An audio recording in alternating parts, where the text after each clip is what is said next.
This episode is brought to you by Indeed. When your computer breaks, you don't wait for it to magically start working again. You fix the problem. So why wait to hire the people your company desperately needs? Use Indeed's sponsored jobs to hire top talent fast. And even better, you only pay for results. There's no need to wait. Speed up your hiring with a $75 sponsored job credit at Indeed.com/podcast. Terms and conditions apply. Today at T-Mobile, I'm joined by a special co-anchor. What up, everybody? It's your boy, Big Snoop Deal Double G. Snoop, where can people go to find great deals? Head to T-Mobile.com and get 4 iPhone 16s with Apple Intelligence on us, plus 4 lines for $25. That's quite a deal, Snoop. And when you switch to T-Mobile, you can save versus the other big guys' comparable plans plus streaming. Respect. We up out of here. See how you can save on wireless and streaming versus the other big guys at T-Mobile.com/switch. Apple Intelligence requires iOS 18.1 or later.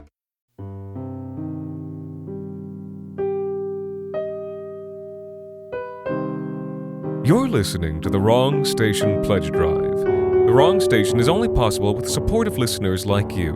Become a subscriber today by visiting patreon.com/thewrongstation. You'll receive access to bonus episodes, behind-the-scenes discussions, our new book club, and so much more. Today, The Wrong Station is proud to present Angular Diameter Distance by Alexander Saxton.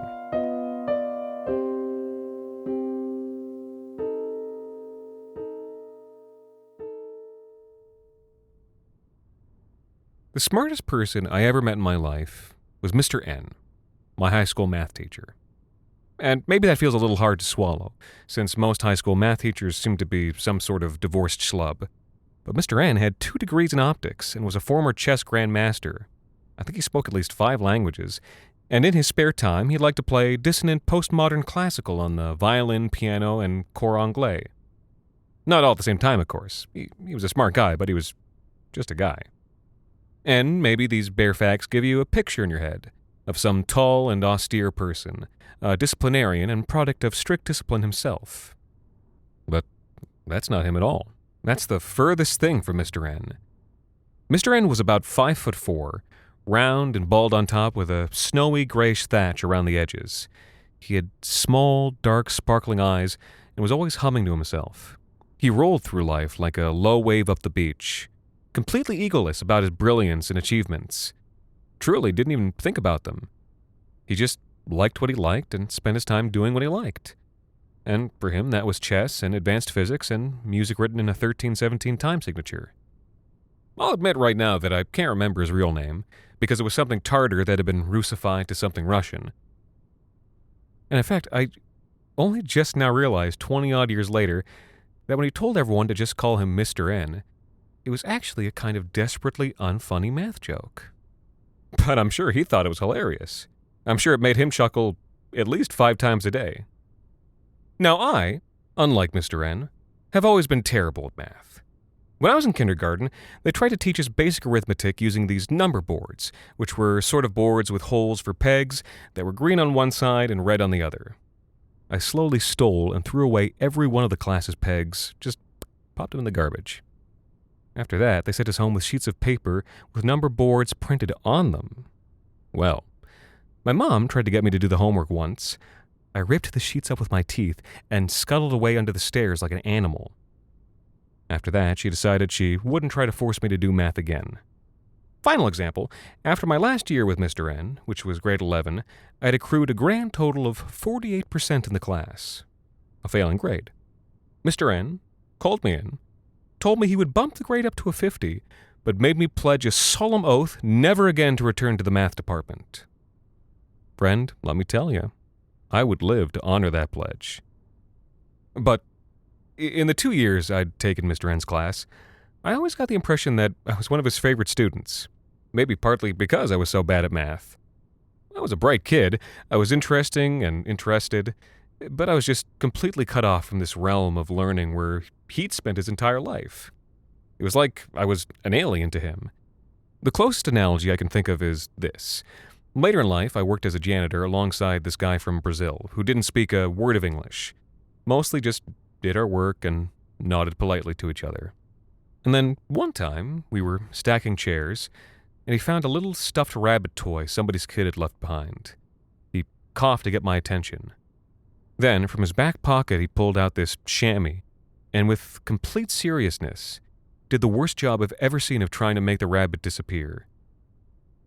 It took me several seconds of blank staring to realize I was witnessing a bit. An incredibly stupid bit. Exactly like the kind I've done with my own friends. And then the next thing I knew, the two of us were leaned against the stacked chairs, holding onto our sides, barely able to breathe for laughing. We were never able to speak the same language, but after that day, we were always able to communicate through a secret language of pratfalls and sight gags. And it was sort of the same thing with Mr. N. We both felt the unique delight that comes from understanding someone completely different from you.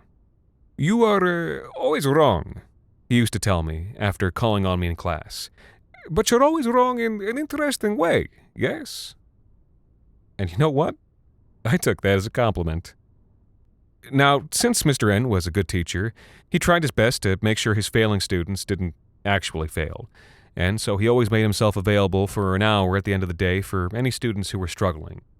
And since at that point I had the absurd idea that I might go into the sciences at some point, I even took him up on the offer. Usually there were just 2 or 3 kids, often just me. And when it was just me, I'd derail the tutoring sessions by getting him to tell me stories about chess games he'd played, or by regaling him about the theory and praxis of improv comedy. He always listened. No matter how pointless another adult would have found what I was talking about, Mr. N always listened. He was the smartest person I ever met. Well, close to the end of grade 11, I was last kid in study hour, again, and fed up with basic trig, I derailed him with a question that took him so by surprise that I think nobody had ever asked him before. Maybe because it was sort of a rude question, but maybe because it risked a boring answer. But I was already bored, so I asked him anyway, and he paid me the respect of not brushing the question off, but answering it in full. And I think I might have been the only person to ever get that answer from him. I asked, "Mr. N, how'd you end up teaching high school? You're too smart to be here." He blinked for a moment, looked at me. "Well, he began, the education of young minds is—" I cut him off with a loud raspberry. He smiled and hung his head. "Is not exactly what I meant to do with my life. I was an astronomical researcher." "So, what happened?" "Well," he began, "you know I'm a defector, yes? From the Soviet Union?"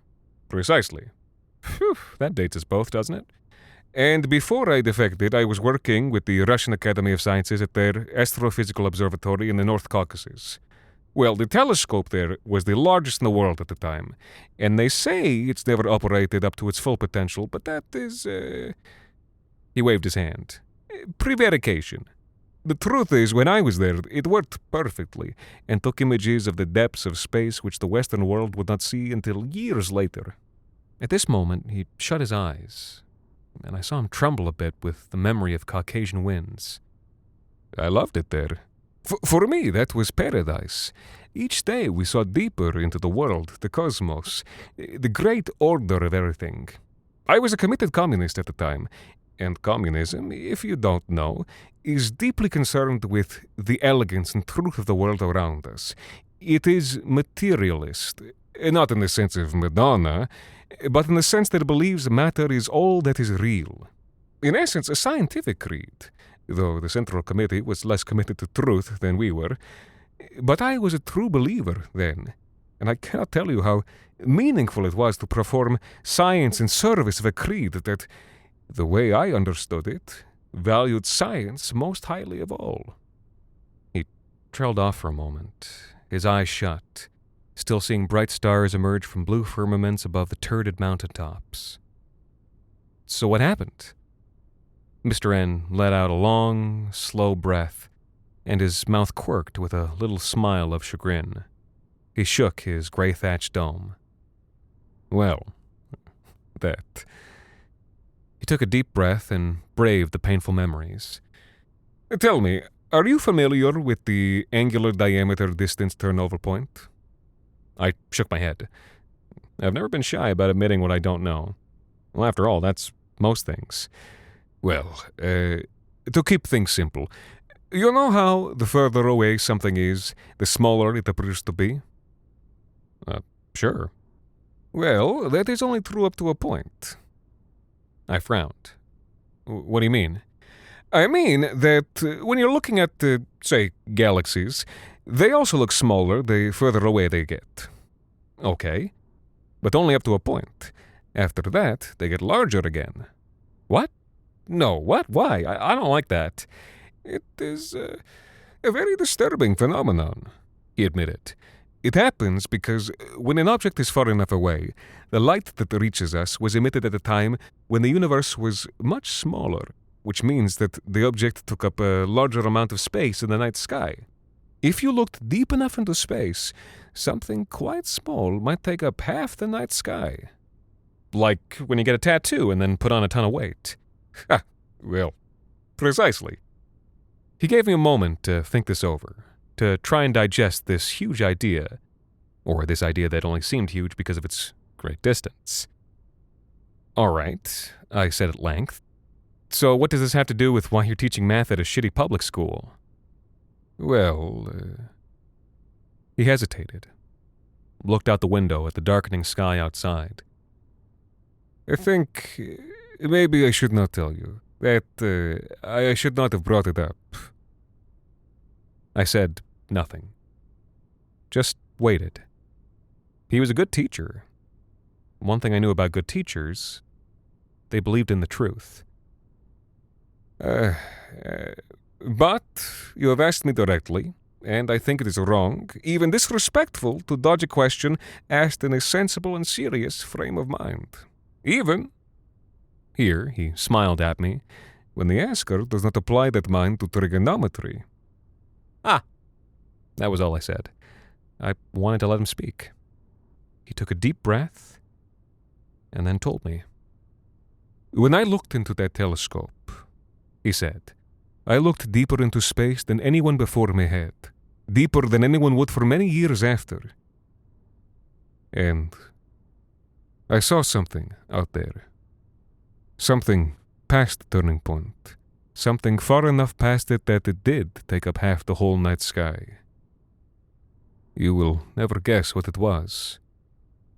His eyes were hollow. He looked suddenly very aged, very gray and fragile. A galaxy? I offered. Black hole. He said, and his fingertips trembled as he gestured. But he said, I am telling you, what I saw, you will never believe. What I saw was a baby. He was utterly in earnest. Silence for a long, long moment. Orange lights fading slowly into life across the parking lot outside, their diffused light not reflecting from the darkness of his wide and pleading eyes. I could tell from those eyes that he was not joking, and I could tell by the fact that he was the sanest man I had ever met that he was not crazy. A baby, I repeated. And then, a baby what? This time he didn't answer me, only hastened to explain himself. Maybe you think me insane, he said. The Academy of Sciences certainly did. But science is by its nature repeatable. And when it was repeated, the offending colleague and I were both sacked, both quietly told to keep hush, both shuffled off to live a quiet life, someplace else. He flinched at the memory, that small gesture hinting at all he had lost. The stars, the mountain tops, of course, and more. His colleagues, community, life's work, his particular faith, and perhaps other things unhinted at. Lost love or unrequited limerence. But telescopes have gotten way better since then, I said. If this was true, then everyone would know by now, correct? Is it? He hunched thin shoulders. I was unwise enough to speak up and look at me. And I know what you might think about the West, but art and science is nowhere near as free beneath the rule of dollar drafts than it was beneath the rule of public ale. He shook his head. No, They have seen, and they have kept it secret, just as I have. A vast conspiracy of cowardice and self-interest. The easiest conspiracy to keep, is the one kept secret from yourself. I must assume that most have simply denied the evidence of their eyes. Who could blame them? It is sensible. Then he raised his voice. But it means there are no true believers in science. Then he sighed and shrank again, and his sigh was tinged with a sob.